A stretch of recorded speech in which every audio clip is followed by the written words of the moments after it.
Welcome to Telugu capital. నేను మీ advocate Sasikanth. ఇవాళ నాతో మా కొలీగ్ అడ్వకేట్ శ్వేత గారు ఉన్నారు. నమస్తే మేడం. నమస్తే సార్. మేడం, మీకు తెలుసు GWOP అంటే Guardian and warden original petition అది. సో అందులో ఏమవుతుంది అంటే బేసిక్గా ఒక భార్య భర్త విడిపోయినప్పుడు సహజంగా 5 years కంటే చిన్న ఉంటే పిల్లలు మదర్ దగ్గరే ఉండాలి. That's a rule. ఓకే. అయితే ఈ తండ్రికి సరిగ్గా తెలియక ఎప్పటికీ ఇంకా పిల్లలు తల్లికే సొంతం, తండ్రి ఓన్లీ నామ మాత్రమే అన్నట్టు విడిపోయిన భర్త డిప్రెషన్లోకి వెళ్తాం జరుగుతుంటుంది. నా పిల్లల్ని నేను చూసుకోలేకపోతున్నాను అని చెప్తాం జరుగుతుంది. ఆయన లీగల్గా కూడా ప్రొసీడ్ ఎట్లా అవ్వాలో నాలెడ్జ్ కూడా అవేర్నెస్ కూడా ఉండదు. Because it is not their stream కాబట్టి వాళ్ళ పెద్ద నాలెడ్జ్ కూడా ఉండదు, అవేర్నెస్ కూడా అంత క్రియేట్ చేసేవాళ్ళు ఒకవేళ ఎవరు దగ్గరలో లేకపోతే ఆయన డిప్రెషన్లోకి వెళ్తాం జరుగుతుంది. సో ఇలాంటి వాళ్ళకి మీరు ఇచ్చే సందేశం ఏంటి? సార్, రీసెంట్గా ఒక సుప్రీంకోర్టు జడ్జ్మెంట్ని కోట్ చేస్తాను ఇక్కడ. ఓకే. ఫ్యామిలీ కోర్ట్ ఇచ్చిన ఆర్డర్కి అగ్రీవ్ అయిపోయి హైకోర్టుకి వెళ్ళాడు. అక్కడ నుంచి సుప్రీంకోర్టుకి కూడా ఆయన అప్పీల్ చేసుకోవడం జరిగింది. ఏంటంటే ఈ సందర్భంలో వైఫ్ అండ్ హస్బెండ్ ఇద్దరు డివోర్సీస్, వాళ్ళిద్దరికీ ఒక పాప ఉండింది. అయితే ఇద్దరు పెళ్లి చేసేసుకున్నారు కాబట్టి అమ్మమ్మ తాతలకి ఆ అమ్మాయి రక్షణ అంటే వీళ్ళే ఏ లీగాలిటీ లేదు, వాళ్ళ దగ్గర పెరిగింది ఆ పాప ఫ్యూ ఇయర్స్, ఇనిషియల్ ఇయర్స్లో 2 to 3 years. ఇంకా పాప మైనరే. ఫాదర్కి ఇంటరిమ్ కస్టడీ కానీ విజిటేషన్ రైట్స్ కానీ ఏవి ఇవ్వడం లేదు, అసలు చూడడానికే వీళ్ళు లేకుండా చేశారు.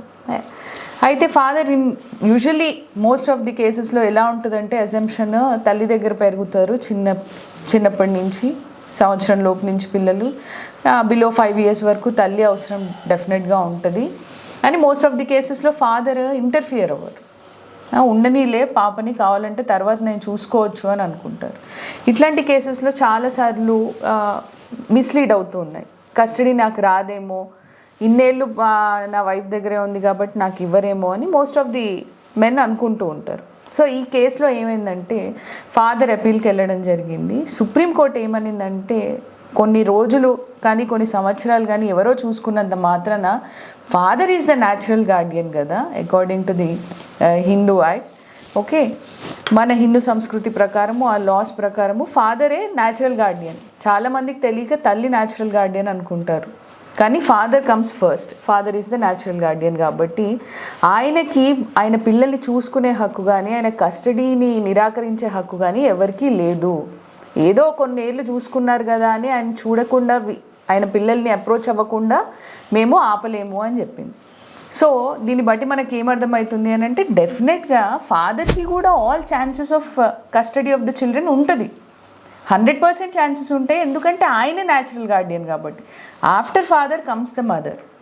సో చాలామందికి ఈ ఎజంప్షన్, ఫాల్స్ ఎజంప్షన్ ఉంది, తల్లి దగ్గర ఉంటే పిల్లల్ని ఇంకా తండ్రిని చూడడానికి ఇవ్వరు, ఆయనకి అసలు కస్టడీ కూడా ఇవ్వరు అని. GWOP పిటిషన్స్లో మీకు తెలిసినట్టు సార్ ఎవ్రీథింగ్ అనలైజ్ చేస్తారు.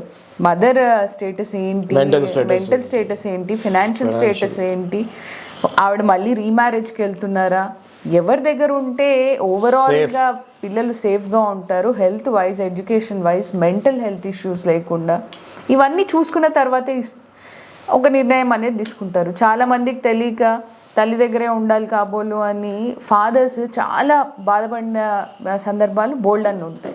సో చాలామందికి తెలీదు GWOP పిటిషన్ అని ఒకటి ఉంటుంది.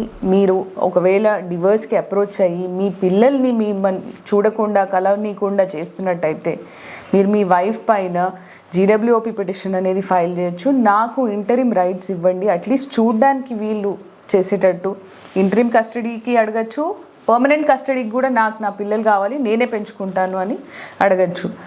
సో GWOP పిటిషన్ అనేది Guardian and ward original petition. దీంట్లో రైట్స్ ఆఫ్ చిల్డ్రన్ వైఫ్ దగ్గర ఉండాలా, హస్బెండ్ దగ్గర ఉండాలా అని అన్నీ అనలైజ్ చేసిన తర్వాతే కోర్టు నిర్ణయిస్తుంది. చూసారు కదా, ఇవాళ పిల్లలు రేపటి దేశ పౌరులు కాబట్టి ఈ వైఫ్ అండ్ హస్బెండ్ విడిపోతామన్నది ఇవాళ రేపు చాలా పర్సంటేజ్ వైజ్ చూసుకుంటే ఒకప్పుడు వేరే ఉండేది, ఇప్పుడు చాలా హెవీగా అయిపోయింది. కాబట్టి మరి ఎంతమంది పిల్లలు ఇట్లా సఫర్ అవుతున్నారు? ఇట్లా సఫర్ అవుతూ పిల్లలు వీళ్ళందరూ కూడా రేపు దేశ పౌరులు అయినప్పుడు వీళ్ళు మెంటల్ కండిషన్ ఎలా ఉంటుంది? కాబట్టి పిల్లలు సరైన పేరెంట్ దగ్గర ఉండాలి విడిపోయిన తర్వాత. అది మదరా ఫాదరా అన్నది కోర్ట్ విల్ డిసైడ్. కానీ ఫస్ట్ మీకు ఒక మంచి అడ్వకేట్ ఉంటేనే కదా మీరు కోర్టుకి వెళ్ళేది.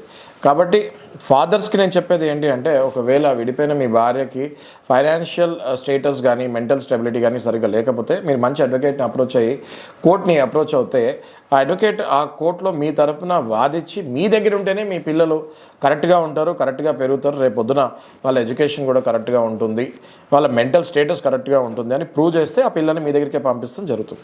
సో చాలా థ్యాంక్ యూ అండి శ్వేత గారు, చాలా చక్కటి టాపిక్ మనం డిస్కస్ చేసుకున్నాము. ఇలాంటి మంచి టాపిక్స్ డిస్కస్ చేసుకుంటూ మనం ప్రజలకి లీగల్ పట్ల అవేర్నెస్ క్రియేట్ చేస్తూ మరిన్ని ఎపిసోడ్స్ చేయాలని కోరుకుంటూ థ్యాంక్ యూ.